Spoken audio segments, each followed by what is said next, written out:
And hello, everybody. Welcome to the Bevfluence 1299 Challenge. We are doing around the world today in 5 sparkling wines. I'm Justin, Aaron, Todd, or the Bevfluence crew, bringing you our fun campaign for 2025. Let's jump right in. I feel like we're going to head straight to Italy. Prosecco, right? Prosecco, Italy. Thoughts on Prosecco, guys? Well, it depends. Is it DOCG? Is it DOC? It is a Does it DOC. matter? It is 90 plus sellers, lot 50. By the way, we did get these from Binny's Beverage Depot in Chicago. We're doing our under $12.99 challenge with individual retailers. So we've got some cool stuff coming up in 25. Excited to share that with everybody. So DOC, 90 plus sellers, Prosecco. So this is our number one. Let's jump in. You guys are welcome to taste along at home too. Highly encouraged. Nice little dryness, a little bit of minerality right here. This is drier than a lot of Proseccos I have. Actually, really crisp, and I like the effervescence on this one right here. Yeah. Tight and small. Yeah, I'm not a fan. Yeah. Okay. To me, the aromas just seems like a little manufactured. I just don't, and I don't know. I'm just, I'm not. It's not. This is like having to watch the Chiefs Eagles today. It's just not very satisfying. Bills fan here, Wow. Commanders fan here. So yeah, we're kind of feeling. Wish it was our team's playing, but what do you think about the wine? I enjoyed the wine. I think it isn't necessarily indicative of typical Prosecco. I think that's kind of where Todd was maybe going a little bit too. I do think it's fine for an under $12. You know, we're gonna make some cocktails out of these later, I think, and I think this would be a good one because it has this interesting structure.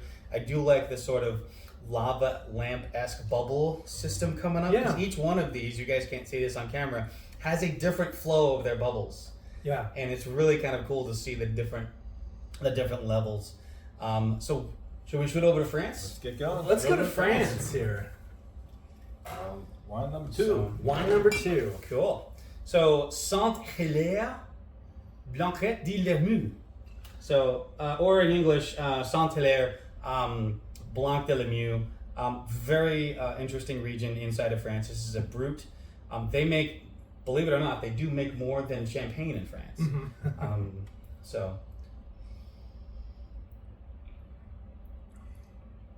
No, I like this. This has nice bready notes to it. Yes. The yeastiness. Stone. I guess because it is second fermented in the bottle, I think it said. So this is a nice, for me, a nice. I would get this quite often. Yeah. Right. The yeastiness and breadiness is what I really like in a champagne. What I like really in a really nice champagne. And for under $12.99 to be getting this in here, I was kind of delighted on first sip. Yeah, and some of these aren't even quite that pricey. We're talking $11.99, $8.99, $6.99. They vary because we wanted to give a really interesting and distinct, hey, this is what's out there. You don't always have to spend a ton of money to enjoy. I think this is going to make a great sparkling Negroni. I don't know. We'll see what happens. No. And also just the bright label. I mean, that would be easy for people to pick out. This would be. I feel like this should be a very popular wine. Yeah. Yeah, for $10, I mean, this is something I would enjoy. I think I enjoyed it a little bit more than the Prosecco. It's a little bit more on category, a little bit more like what I expected. The Prosecco defied expectations. This is really good. This is enjoyable. I could see pouring this at home, honestly. Fantastic. Yeah, I like that. All right, let's move on to the next one. All right, let's roll. What country are we going to here? We are leaving the comfort of France for the allure of España. Flama de Amor, Cava. Cava is such a cool place, such a cool region in Spain. They do some, everyday drinking sparkling is how you would explain Cava. So let me get into this. This is number 3 for us. Again, all from Benny's. You know, a little bit sweeter, a little bit more floral to this. I kind of enjoy that. Yeah, there's also a little bit starting to get more minerality with this wine as we move forward. The other ones were more fruity. These is sort of you get more earthiness. Lots of slate, lots of stone. Yeah. Definitely that minerality you're talking about, sort of that nickel licking a penny type of situation. Don't do that. Don't lick a penny. I was getting a little bit like petrichor, like a little bit of that water hitting a sidewalk on a warm summer day. Yeah, sort wet of note rocks, here. yeah, absolutely. But you know, I dig it. Like, I mean, it's a little bit. But I mean, if you're hearing our language, I think this is a little bit more challenging. Like, this is a little bit more of an intellectual taste. Like this, the last one I would say is easy drinking. This is a little bit more. I think there's a little bit more depth to this one. This is surprising for $12.99. And for the second time around, I get more citrus on it. It sort of opens up more as it sits. Tropical. I was a little surprised that I got so much tropical sort of at the end. Sort of that sort of roasted banana, almost like pineapple juice type of situation. Not in a sweet way, but just in like, hey, I'm getting that citrus poppy. I'm getting that tropical notes popping on the back of my throat. I thought it was really nice, and I think this is a great wine. Yeah. I think all of these so far have been really good examples, fairly good examples of their region. Yeah. And that's what we love is you can get something that's indicative of your region. That's not thousands of dollars or hundreds of dollars or right. So yeah. Wow, we're blitzing here, so let's move on to number 4. Yeah, where are we going next? I feel like we're going to a little known place for sparkling, Hungary. So they are known for a few very dry wines called Ferment, and another region and another production that they have is Tokaj, which is a sweet wine in a Sauterne style. I'm going to let Todd talk a little bit more about it, but so I'm excited Tokaj is about the this. region. So this is it's on the eastern part of Hungary near the Ukraine border. All volcanic soil, so I expect to get some more salinity, some more earthiness. Somosh is the producer. Ferment is the grape. So if you're confused about that.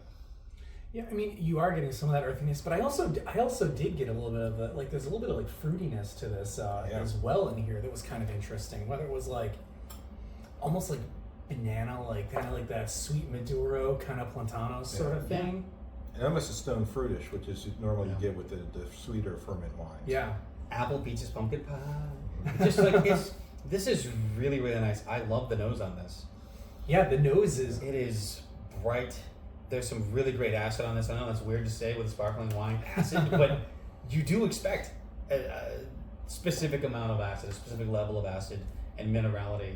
And I don't get, like, I'm not just getting hit over the head with stone. It's really nice. It's really balanced. Yeah, it's interesting how Benny's came across this wine. Yeah. Because it's I wouldn't say an obscure region, but a lesser known region. Yeah. And they're not really known for their sparkling wine. So this is in the region itself is unique. I'm pretty sure I put another bottle back when I saw this one. I was like, oh, we're definitely going to have to do this. So yeah, I don't know, Hungarian sparkling wine, that's not a thing I have a lot of in my experience, but this is really cool, and I'm really interested in more from this region after trying this. I think we're definitely going to have to make a trip out there. You guys are welcome to sponsor that. You guys are welcome to send us Wines of Hungary. Wines of Hungary, if you're listening, which we're going to be sending you an email. And I love rosé, so I am super excited about seeing this on the table right here. Oh. What region is this one from? This is from Argentina. Yes, I know, another place where you're like, hey, sparkling wine. This is a sparkling Malbec from Guggenheim. Malbec bubbles. I'm about it, man. This one is much sweeter. Like there's like getting like strawberry, like really jammy notes on this right here. This is refreshing. Like this is what I want on a summer day. I love Argentinian wine.